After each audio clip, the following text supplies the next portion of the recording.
Oi pessoal, tudo bem?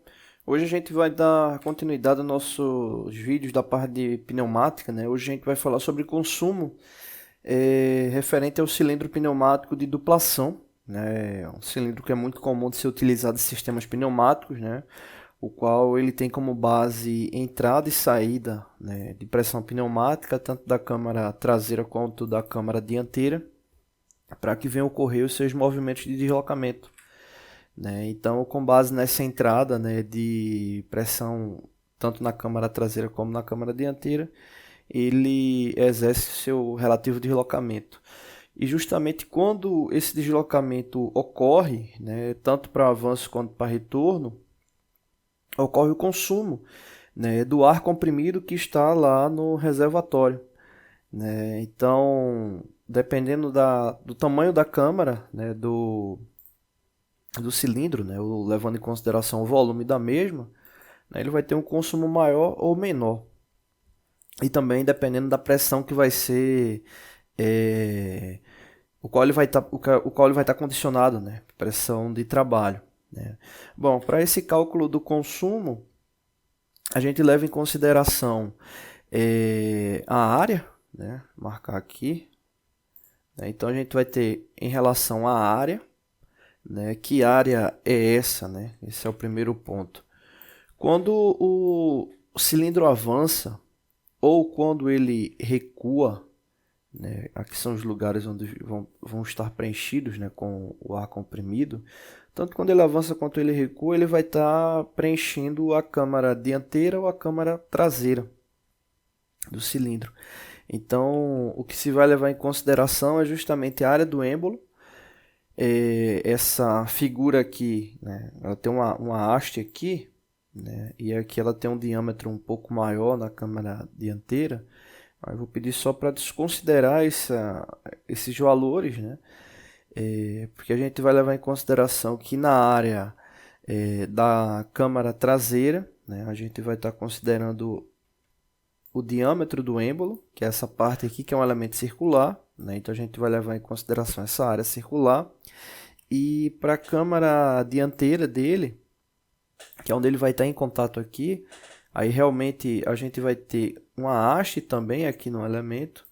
Então, para essa câmara dianteira, a gente vai considerar a área do êmbolo menos a área da haste, que é onde o ar comprimido, né, vai estar pressionando, né, para que venha ocorrer o deslocamento do atuador, né? Nesse caso aí da haste do cilindro. Então essa área ela está relativa a esses dois locais, a área da câmara dianteira, a área da câmara traseira, a área da câmara dianteira. Na área da câmara traseira você vai levar em consideração apenas a área do êmbolo, e na câmara dianteira vai levar em consideração a área da haste menos ou a área do êmbolo menos a área da haste, né? Por que menos a área da haste?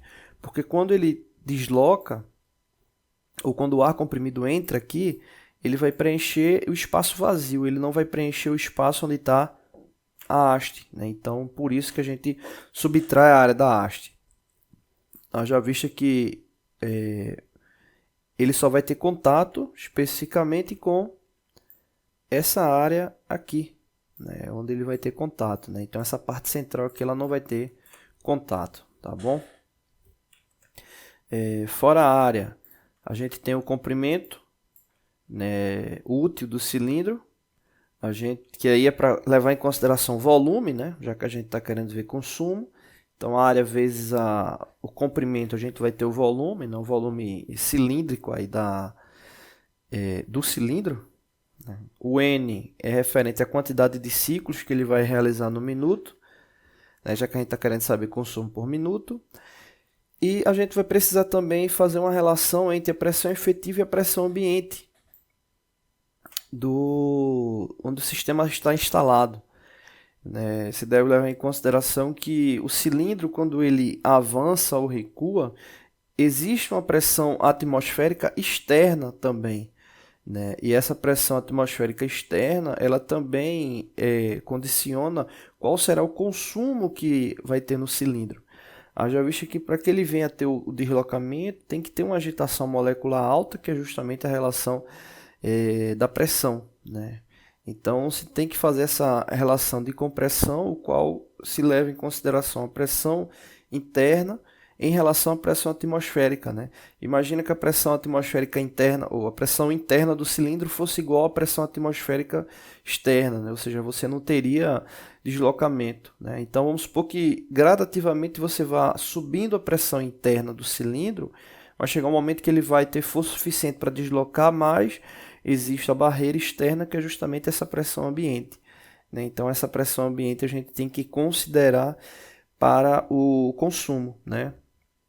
Sistemas que trabalham ali, trabalham a nível do mar, né? Você acaba tendo uma interferência menor da pressão ambiente, mas sistemas que trabalham com pressões atmosféricas externas, diferentes da pressão atmosférica comum, né, a nível do mar, você acaba tendo uma relação de consumo mais deficitária, tá bom? Então a gente precisa fazer essa relação. Vamos supor aqui um exemplo, né? Então aqui a gente vai ter um cilindro pneumático com comprimento útil de 12 centímetros. Esse aí está ligado ao S, né, que a gente viu anteriormente. O diâmetro da haste igual a 3/4 e o diâmetro do êmbolo 2 polegadas, né? E aí, como eu disse, se você for observar aqui essa imagem, observa que tem aqui, ó, uma partezinha com diâmetro maior do que o comprimento total da haste, né? Então a gente vai desconsiderar para efeito do cálculo, se você fosse fazer desse cilindro aqui especificamente, é claro que isso aqui teria importância, né? Então teria que ter essa relação aqui de volume para subtrair da câmara dianteira. No mesmo caso que na câmera traseira, se ele tivesse qualquer outro elemento fora a área de contato com o êmbolo, também deve ser subtraído, né? Mas a relação matemática não muda, lógica. Bom, então a gente tem aqui esses valores, né? O comprimento 12 centímetros, diâmetro do êmbolo 2 polegadas, diâmetro da haste 3/4, pressão ambiente 1,2 bar, pressão efetiva, né, pressão de trabalho 7 bar, e ele vai realizar 10 ciclos por minuto, né? Ou seja, avança e recua 10 vezes por minuto. Bom, para começar o cálculo, a primeira coisa que a gente vai fazer é converter a parte circular, né, os diâmetros, para centímetro, né? Vamos levar em consideração aí como efeito de cálculo, né, centímetros cúbicos por minuto como resultado final, qual a gente consegue converter para litros por minuto, né? Então, fazendo essa conversão, a gente acaba tendo a relação de consumo. Aí você pode até perguntar, ok, mas essa relação de consumo, o que é que vai interferir? O local onde fica armazenado o ar comprimido, né, no caso do reservatório, ele tem uma capacidade também de armazenamento, né? Então, quanto mais os elementos periféricos, né, válvulas, mangueiras, atuadores, como o caso do cilindro, executam deslocamento, ou tem escape ou vazamento, você acaba consumindo, né, esse ar comprimido que está ali no reservatório, ou seja, o volume diminui. E quando ele chega num determinado ponto, antes de atingir o nível crítico, o compressor ele volta a atuar novamente, ou seja, o compressor ele não fica atuando constantemente, né? Senão você teria um gasto de energia muito alto, né? Então ele volta a atuar, mandando o ar comprimido para o reservatório para que ele fique dentro de um limite aceitável, né? Levando em consideração pressões máximas e mínimas aí do sistema que você vem atuar. Tá bom? Então por isso que é importante saber essa relação de consumo para poder dimensionar aí o compressor. Então, no caso aqui, o primeiro ponto vai ser converter os diâmetros, né, para a área, né? Então 2 polegadas equivale a 50,8, ou seja, 1 polegada equivale a 25,4 milímetros. Como o comprimento está em centímetro, a gente vai converter para centímetro, né? Então 2 polegadas equivale a 5,08 centímetros. A gente precisa converter também o diâmetro da haste, né? 3/4 de polegada equivale a 19,05, né? Só você pegar 25,4, dividir por 4 e multiplicar por 3, né? Levando em consideração aí dividir pelo denominador, multiplicar pelo numerador. Convertendo 19,05 milímetros para centímetro vai dar 1,905 centímetros, né, ou quase 2 centímetros, né? E com esses valores convertidos, a gente agora pode de fato ir para calcular a área, né? Onde a área circular ela é igual a πr ao quadrado, né? Então a área do êmbolo, como a gente já viu, o diâmetro dele é de 5,08 centímetros, né? Então como a fórmula é πr, né? A gente vai ter o raio, né, aplicado aqui, tanto para a área do êmbolo como para a área da haste, né? Então a gente vai ter o raio aqui aplicado. Então, se o diâmetro indicado está aqui de 5,08 para o êmbolo e de 1,905 para a haste, só dividir por 2 que você vai ter os respectivos raios, né? Então a área do êmbolo vai ser π vezes 2,54 cm ao quadrado e a área da haste π vezes 0,9525 ao quadrado, né? Então o resultado ele vai dar a área do êmbolo 20,26 cm² e a área da haste 2,849 cm². Então esses valores aí eles devem ser guardados para que sejam aplicados na fórmula. Lembrando que para o cálculo da área útil, né, da câmara dianteira, a gente vai ter a área do êmbolo menos a área da haste, né? Então a área efetiva na verdade vai ser a subtração de um pelo outro, né? Então subtraindo 20,26 cm² por 2,849, que é a área da haste, lembrando que quando a câmara dianteira ela é preenchida, né, pelo volume do ar comprimido, o volume da haste ele não é preenchido, né? Ou seja, nesse tipo de sistema, quando você tem pressões iguais de entrada e saída, a entrada dele para avançar, né, sempre vai ser um pouco mais lento do que o retorno, porque o retorno é um volume menor, já que ele já tem preenchido esse volume da haste, né? Então por isso que é preciso subtrair. Então subtraindo um pelo outro vai dar 17,411 cm², né? Então as duas áreas úteis que a gente vai ter tá aqui marcado, né? A área do êmbolo e a área da câmara dianteira e a área da câmara traseira e a área da câmara dianteira, né? Então, como a gente teve essa relação de área, a gente precisa agora ter uma relação de volume e aplicação direta da fórmula mesmo. Bom, aqui no caso, o que foi que eu fiz aqui? Esse cálculo aqui é referente ao consumo para o volume da câmara traseira, né, do sistema. Eu considerei aqui, arredondei, estava 1,2 bar de pressão ambiente, mas é praticamente irrisório para o processo, né? Então eu coloquei aí um bar, né? Considerei apenas um bar aí como pressão ambiente, né? Eu posso calcular com 1,2, 1,5, o correto é que você coloque a pressão ambiente real, mas aí para efeito de cálculo não teria tanta diferença. Então aqui a gente tem a área de contato, lembrando que aqui a gente só está calculando o volume do avanço, né, dele, ou seja, só vai ser aqui da câmara traseira. Então a gente tem aqui a área que a gente calculou agora há pouco, 12 centímetros é relativo ao comprimento, né, ou seja, é o S da fórmula, o 10 é o N, né, que é a quantidade de ciclos que vai acontecer por minuto.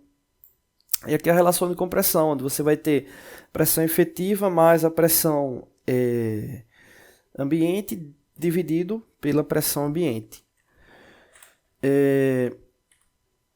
Fazendo isso, né, ou seja, 20,6 cm² vezes 12 centímetros, né, que é o comprimento, a gente já vai ter uma relação de volume, ou seja, esse volume ele vai ser multiplicado por 10, que é a quantidade de ciclos que ele vai realizar, e pela relação de compressão, que aí no caso 7 mais 1 dá 8, dividido por 1 dá 8, né? Então multiplicado por 8 a gente vai chegar aí a 19.449 centímetros cúbicos de consumo em 1 minuto, já que ele atua 10 vezes por minuto. Convertendo para litros por minuto, vai dar 19,449 LPM, né? Ou seja, litros por minuto, né? 1 centímetro cúbico equivale a 1 vezes 10 elevado a menos 3 litros. Bom, então calculado o volume de consumo, né, da câmara traseira, a gente agora calcula da câmara dianteira, né? O que vai mudar aí é essa área aqui, que foi a área que a gente calculou, a área do êmbolo menos a área da haste. Então a gente vai multiplicar por 12, multiplicar por 10, fazer a relação de compressão, vai dar em centímetros cúbicos, né? O resultado final em centímetros cúbicos deu 16.714 centímetros cúbicos por minuto.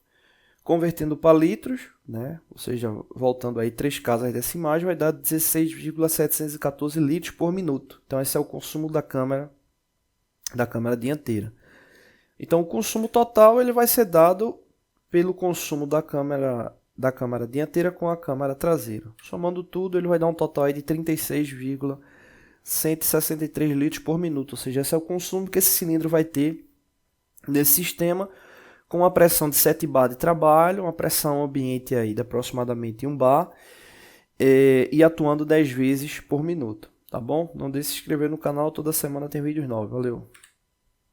Oi pessoal, tudo bem? Hoje a gente vai estar dando continuidade aos nossos vídeos da parte de análise de medidas desconhecidas, né? Onde hoje a gente vai ter uma base para um cálculo que leva em consideração guias triangulares, né? Ou também popularmente conhecido como rabo de andorinha, né? O que acontece? Esses elementos, esses guias angulares, eles para serem medidos de forma efetiva, eles precisam ser medidos por esses cilindros, né? Que estão aqui marcados, né? Ou seja, a gente não pode medir eles pelas arestas, né? Haja visto que a aresta ela tem uma área muito pequena, então ela pode ser deformada levando em conta o tipo de instrumento que você vai utilizar, enfim. Então são utilizados esses cilindros padrões, né, para que se possa realizar a medição com paquímetro, micrômetro de roletes, bloco padrão, enfim, né, para que você tenha aí um comparativo específico da peça. E aí no caso é justamente a medida desconhecida, né, que é esse X que está indicado, né, ou seja, qual é esse valor aqui. O cilindro ele está aqui indicado, né, raio de 7,5, ou seja, diâmetro de 15 milímetros, né, ele já está aqui na mesma altura do rasgo, né, e aí a gente tem o ângulo dele, né, o ângulo dessa peça aí que está em 56 graus, enfim, tem uma série de medidas, mas a gente precisa descobrir esse X, né, o quanto é que ele equivale. Né? Então vou pegar aqui só um recorte de uma parte da figura, né, aqui que vai dar base para a gente poder calcular, né, ou seja, poder identificar. Antes da gente vir analisar aqui essa relação matemática, vamos aqui entender primeiro a construção. O que acontece? Vou voltar aqui. Quando a gente tem essa figura para analisar, nessa parte aqui do X, a gente tem que tomar como base o detalhe, né? Que justamente esse X aqui, ele vai ser uma relação de subtração entre esse comprimento daqui, ou seja, da base do ângulo, do início do ângulo até o final do cilindro. Né? Então, como aqui a gente está tomando como base uma relação simétrica, né? Então, a gente encontrando um resultado desse, soma com o outro e subtrai de 80, que vai encontrar o X. Né? Então, o primeiro ponto aqui que a gente tem que levar em consideração é: eu posso utilizar uma relação trigonométrica para encontrar esse valor? Eu posso, tomando como base justamente esse ângulo. Né? Ou seja, a gente vai ter uma relação aqui de proporção que vai tomar como base essa altura aqui até o centro da circunferência. Como esse ângulo está tangente aqui ao elemento, né, a gente tem como, tomar como base aqui o centro dele, para justamente descobrir essa relação trigonométrica, né? E aqui a altura dele também está com a mesma altura, a altura desse guia está na mesma altura da esfera, né? Então é sempre importante analisar esses casos para ver qual a relação geométrica que a gente pode utilizar. Nesse caso a gente tem como utilizar uma relação trigonométrica. Porque se esse círculo aqui ele tem 15, né, 15 milímetros é o diâmetro dele, eu posso tomar como base aqui o centro dele e traçar um triângulo como esse aqui. Eu posso traçar isso aqui para ele. Então aqui eu já tenho uma relação de altura para ele. E como eu tenho uma relação aqui de altura, eu também tenho uma relação angular para ele aqui, que seria justamente a metade, né, desse ângulo. Aí, ou seja, 56 graus dividido por 2, né? Ou seja, a gente teria aqui uma relação para 28 graus. Né? Então, eu já teria essa base aqui. Então, seria uma relação trigonométrica possível, onde eu tenho o ângulo e tenho a altura. No caso, 15, a metade vai ser 7,5. Né? E justamente, se eu encontrar esse cateto aqui, deixa eu marcar aqui de novo. Se eu encontrar esse cateto aqui, que é esse comprimento aqui, eu sei que como ele está indo até a metade da circunferência, se eu descobrir esse valor aqui, vou chamar ele aqui de x. Se eu descobrir esse x aqui, vou chamar ele de y. Se eu descobrir esse y aqui, eu tenho como somar com a metade da circunferência, ou seja, o raio, e vou ter esse valor aqui total. Sabendo esse valor total, multiplico por 2, subtraio de 80, vou encontrar o x. Então, é essa relação trigonométrica que a gente vai trabalhar. Então, a gente tem fiz aqui essa relação matemática, onde a gente vai ter o seguinte. O x, quem vai ser o x? Vai ser esse L aqui é o comprimento total, que no caso é 80, né? Ou seja, a gente vai ter 80 menos 2 vezes o cateto adjacente. Né? Por que 2 vezes o cateto adjacente? Quando a gente for calcular ele, a gente não vai encontrar esse comprimento aqui. Esse comprimento aqui é o cateto adjacente. Por que 2 vezes? Porque ele é simétrico, ele tem de um lado e tem do outro. Menos 2 vezes o raio. Por que menos 2 vezes o raio? Quando a gente encontrar o cateto adjacente, para chegar nessa parte que vai tocar no x, é o raio. Só que no caso a gente tem raio de um lado, raio do outro, né? Então vai dar 2 vezes r. Tá bom? Nesse caso aqui a gente poderia chamar aqui também de diâmetro, né? Já que 2 vezes o raio vai dar igual ao valor do diâmetro, né? Mas vamos deixar aí 2r mesmo. Tá bom? Bom, seguindo a sequência aqui. O raio a gente já sabe que é 7,5. Né? Então, substituindo aqui o R por 7,5, 2 vezes 7,5 vai dar 15. Né? E dando continuidade, o L também a gente já sabe quanto é, que é 80. Então, o nosso grande detalhe vai ser essa parte aqui, que é o cateto adjacente. Né? Então, se a gente for observar, o que é que acontece? Se a gente for tomar como base uma relação trigonométrica, a gente já sabe que é tangente, porque é cateto oposto em relação ao cateto adjacente, ou seja, regra para tangente. A gente já tem um cateto oposto, que é aquela altura até a metade do diâmetro, né? Ou seja, é o raio. Então, nesse caso, é 7,5. Dividido por quem? Pelo cateto adjacente, que é o que a gente quer saber. Então, 7,5 dividido pelo cateto adjacente vai dar igual a relação da tangente de 28 graus. A tangente de 28 graus, a gente tem como descobrir por tabela, né, qual o resultado. Né? A tangente de 28 graus equivale a 0,531.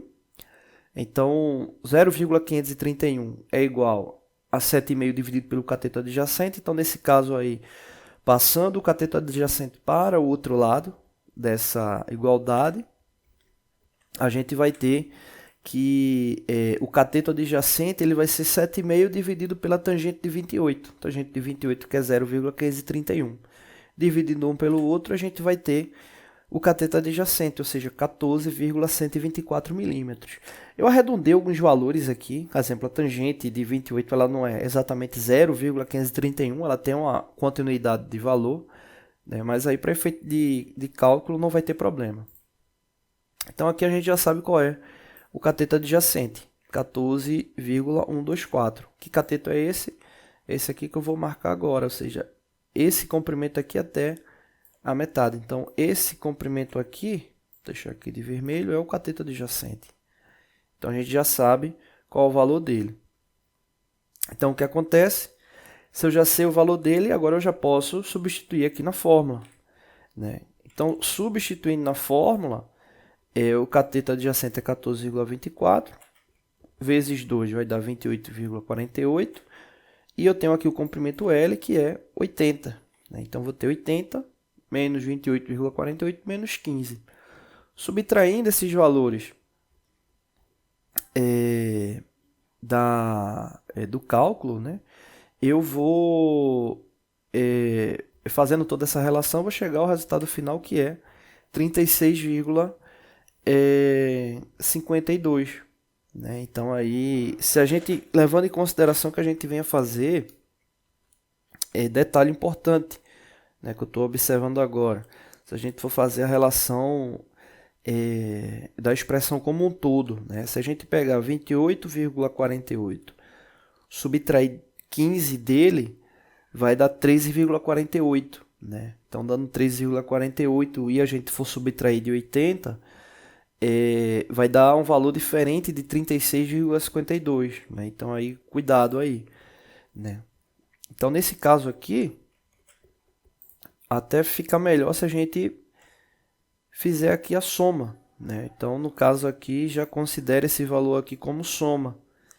Né? Para não dar nenhum problema aí na expressão. Né? Ou isolar, né? Então, no caso, isolar um em relação ao outro para não dar um valor diferente. Se você colocar na calculadora desse jeito aqui, ele vai dar de fato 36,52. Então, para organizar melhor, né, essa expressão, eu passo parênteses aqui, né, e coloco aqui como soma. Né, e aí você vai somar as duas relações e subtrair de 80.